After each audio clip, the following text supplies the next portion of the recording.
competente. Puxa, afinal, o que eu estudei não é o que eu estou encontrando na sociedade. Olha a função social da escola. E isso, naturalmente... Mas a nota é necessária. Olha, fez-me uma pergunta difícil. A nota, ela é necessária. Existe uma avaliação certificativa do certificado. Ela tem uma validade no ponto de vista social. Se um estudante termina a sua faculdade, ele vai fazer um concurso público, a primeira coisa que vão lhe pedir é o diploma. E no diploma, certamente, vem as notas. Então, para a sociedade, ela tem a sua validade. Mas na pedagogia histórico-crítico ou crítico-social dos conteúdos, ela não tem muita validade. O que vale para esta teoria é a competência, é o aprendizado. Mas há os critérios de avaliação dessa competência. Tem que haver definição dos critérios de avaliação dessa competência. Portanto, como é que eu sei que A, B, C ou D é competente e E, F, G, H não é competente? Na prática do dia a dia. Porque na nota eu não vou saber. Na prática do dia a dia eu vou ver, não. No Brasil a gente fala, nossa, esse cara é competente. Na prática do dia a dia, ele quando for exercendo, nós vamos ver a competência. Mas então corremos o risco de lançar para o mercado, digamos, profissionais sem qualquer avaliação prévia, sem esse elemento de distinção, digamos assim, e depois ficar à espera do que é que eles vão produzir. Acho que é um bocado trabalhar às cegas. Também o lado inverso é verdadeiro. Nós podemos jogar o formando no mercado, achando com a nota mais alta, mas depois a prática dia a dia demonstrar que, afinal de contas, não é nada daquilo. Digamos, portanto, de qualquer forma, eu continuo a pensar que essa avaliação, portanto, esse elemento é fundamental. E não só para a sociedade, para a própria, digamos, para o próprio processo do centro educativo. Exatamente. Aí eu diria, se tivéssemos uma avaliação contínua, uma avaliação diagnóstica, uma avaliação formativa, aí, ao longo da formação deste aluno, o professor iria trabalhar com ele as suas competências. O senhor iria trabalhar com o professor, iria trabalhar com ele o aprendizado. Naturalmente, ele iria para a sociedade. Claro que tem a experiência, a pessoa que entra para o mercado de trabalho hoje, ele não chega já sabendo tudo. Mas um mínimo de competência, porque ele na escola, nos conteúdos, foi relacionado à prática do dia a dia, ele vai conseguir dar os primeiros passos, porque afinal de contas, o homem teve uma formação. O homem foi avaliado, ele teve uma avaliação contínua. Logo, eu, professor, estou em condições de dizer, não, este é um bom aluno. Porque o que tira 20 e o que tira 10 ou 12, que é a nota que se passa aqui em Angola, de igual modo, os dois são formados. Repare que na minha defesa, nós cá em Angola chamamos tese, no Brasil TCC, Trabalho de Conclusão do Curso. Eu tirei a nota máxima, eu tirei 10 na banca de professores mestres, doutores, mas o que tirou 7, do mesmo modo, também é pedagogo. Então, o que eu gostei... E a competência de um e do outro não está em causa, portanto, depois no mercado, na realidade, é que, de qualquer forma, esse elemento indicador é fundamental. Exatamente. Porque aí eu diria, o meu 10 para mim não conta muito, mas o que valeu foi como eu defendi a minha tese, a competência, como eu conduzi a minha tese. Isso é o que mais importa. Aí eu diria... A sociedade discrimina quem tem indicadores baixos. Discrimina. Portanto, isso é incontornável. Discrimina. E às vezes injustamente, não é? Discrimina. Infelizmente, nós vivemos numa sociedade de diploma. Eu sou doutor, eu sou doutor, eu sou doutor. Sim, senhor doutor, mas o senhor é competente? As notas que vieram no seu diploma mostram a sua competência? Não. Nós precisamos trabalhar, na verdade, a competência do aluno. E a competência, ela vem do aprendizado. Porque, ao contrário, vamos ter, de fato, muitos doutores, como temos, muitos doutores, sem contribuir para o país. Nós queremos doutores que contribuam para o desenvolvimento do nosso país. Eu me pergunto, será que com tantos doutores que nós temos no nosso país, hoje é uma febre de doutor, e estão contribuindo para o desenvolvimento do país? está tendo muitas faculdades no nosso país. Isto é muito bom. Eu acho isso louvável. E o governo tem estado incentivando. Isso daí é muito bom. Porém, é qualidade ou quantidade? Nós precisamos trabalhar na quantidade. Quais são os indicadores que tem no quadro do processo? A sua pesquisa deve, de alguma forma, também tê-lo orientado nesse sentido. Qual é a conclusão a que chegou? Olha, sem medo de errar, a conclusão que eu cheguei é que nós estamos na quantidade e não na qualidade. Porque, repare, se eu não formar um bom professor, eu não vou formar um bom aluno. Bom professor... Logo não vai formar bons quadros. Bons quadros. Logo, a sociedade não vai absorver... Portanto, há um ciclo, há uma cadeia que depois se liga. Não é? Exatamente. Eu costumo falar o seguinte, isso é pesquisa, está aqui no meu livro. Quem dá aula no curso de jornalista é o jornalismo. No curso de jornalismo é o jornalista. Quem dá aula no curso de direito é o advogado, de economia é o economista, de engenharia é o engenheiro. Mas o fato deles terem feito a licenciatura nas suas respectivas áreas não lhes dá direito logo de entrar na sala de aula. Por quê? Porque ele não tem ferramentas, ele não tem subsídios para poder estar em uma sala de aula. Ele precisa fazer uma especialização na área de educação, onde ele vai pois que inclui essa componente, né? Que se chama a tal agregação pedagógica. Exatamente. Porque, e eu digo isso sem medo de errar, isso é pesquisa, o número de reprovação nas nossas escolas é muito alta. Porque o professor... ele é formado em uma determinada área, está dando aula. Resultado, ele tem problema naquilo que nós chamamos a transposição didática. Ele tem problema no ensinar. O aluno não absorve porque ele tem problema no ensinar e aí está as reprovações. Então, nós precisamos aprender. Precisamos desconstruir esta teoria antiga que nós temos e construir novas teorias.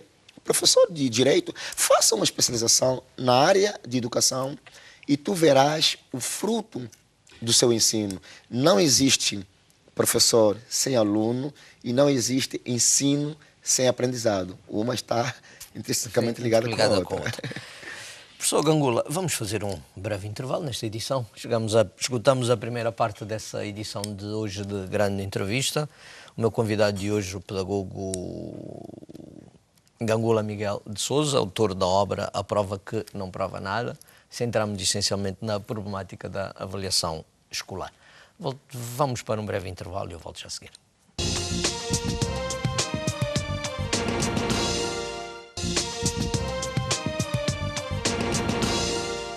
Segunda parte, nesta edição de grande entrevista de hoje, um percurso ao trabalho de investigação do professor Gangula Miguel de Sousa, intitulada A Prova que Não Prova Nada. Estamos a falar do processo de educação, mais concretamente da avaliação, resvalando naturalmente para os múltiplos aspectos que ele encerra.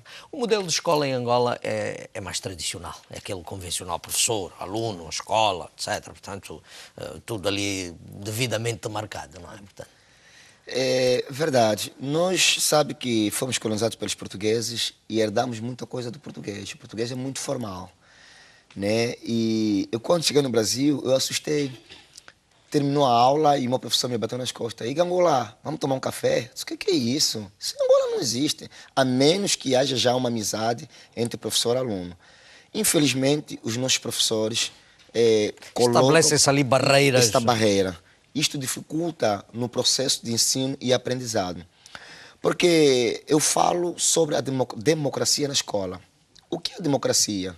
É exatamente quando o aluno conversa com o professor, quando o aluno tem liberdade de conversar com o professor aspectos ligados aos conteúdos, à matéria, quando o aluno não entendeu uma determinada matéria, pergunta ao professor. Isto facilita que este processo de ensino e aprendizado se consuma de uma forma construtivista. O que acontece? Infelizmente, há alguns professores, não quero generalizar, tem alguns professores que não são competentes. E ele já chega... Portanto, essa barreira é para encobrir. Exatamente.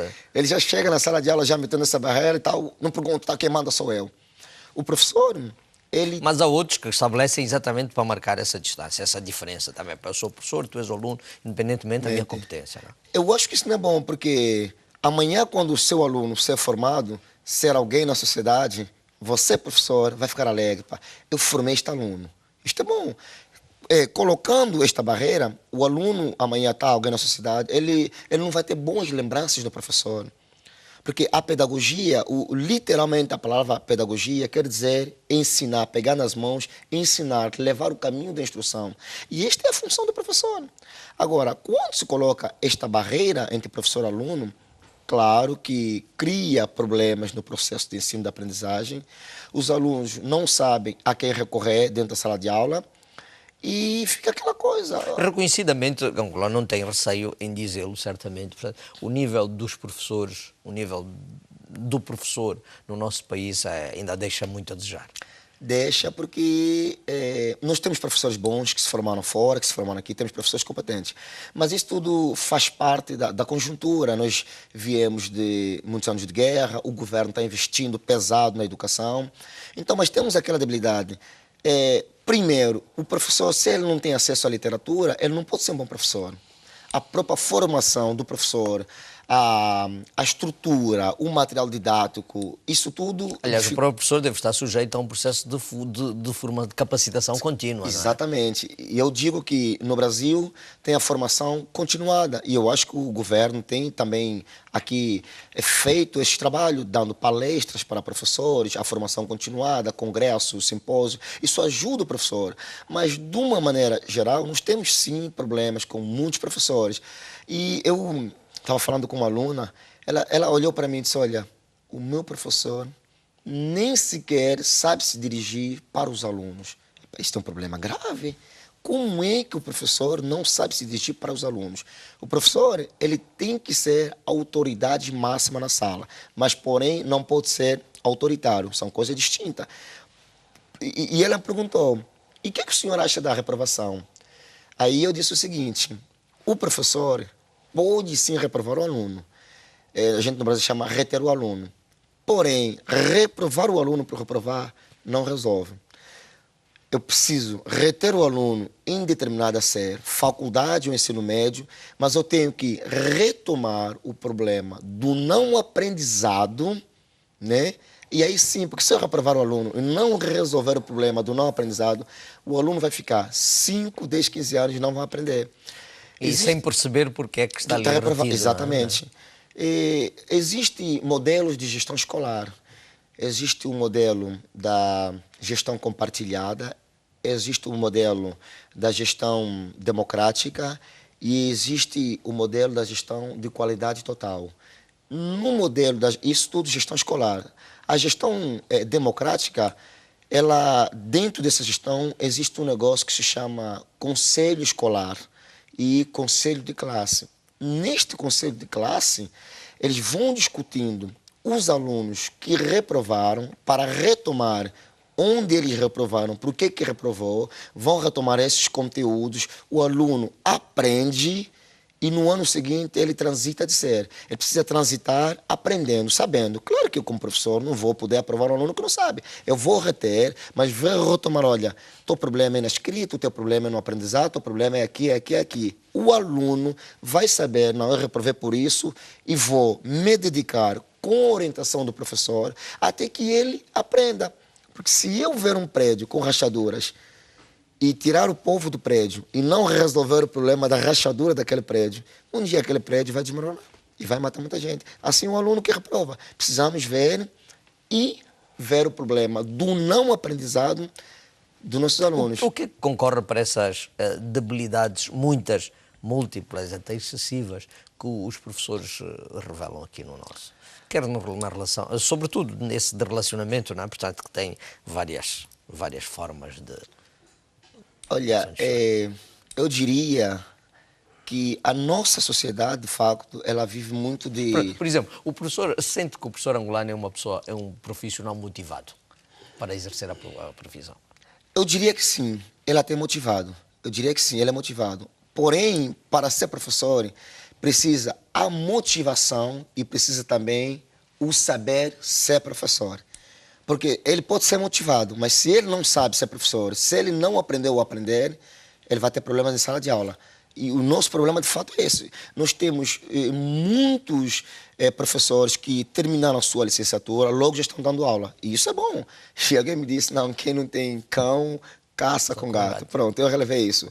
Mas ele precisa primeiro aprender a ser professor. Isso quer dizer, precisa pesquisar, estudar, fazer uma especialização. Mas há um fenómeno, Há muita gente que está a enveredar por essa profissão, está a ir para a área da educação, exatamente porque tem um salário melhorado, digamos, por causa das dificuldades de emprego nas áreas em que se formou, onde gostaria de ser, portanto, e o setor de educação precisa de pessoal, cada vez mais de pessoal, portanto, por essa razão também, e por uma outra razão. Portanto, se forem essas as razões que fazem com que as pessoas vão, é verdade que o país precisa, e a gente até gosta que hajam pessoas, mas se for só sempre por essa razão, nós nunca vamos ter bons professores, efetivamente, porque as pessoas vão pela necessidade de satisfazer, digamos...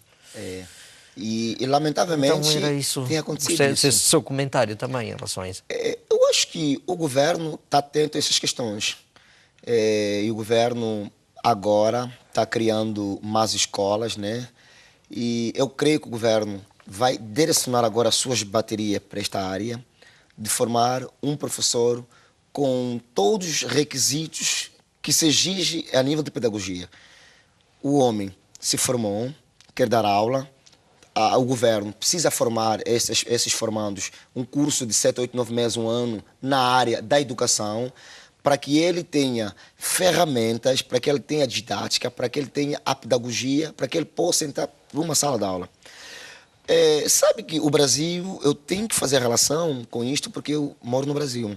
O Brasil é um país do terceiro mundo, mas hoje se fala é um país emergente. O Brasil, ele virou para esta área. Qualquer pessoa que se forma a nível de bacharel,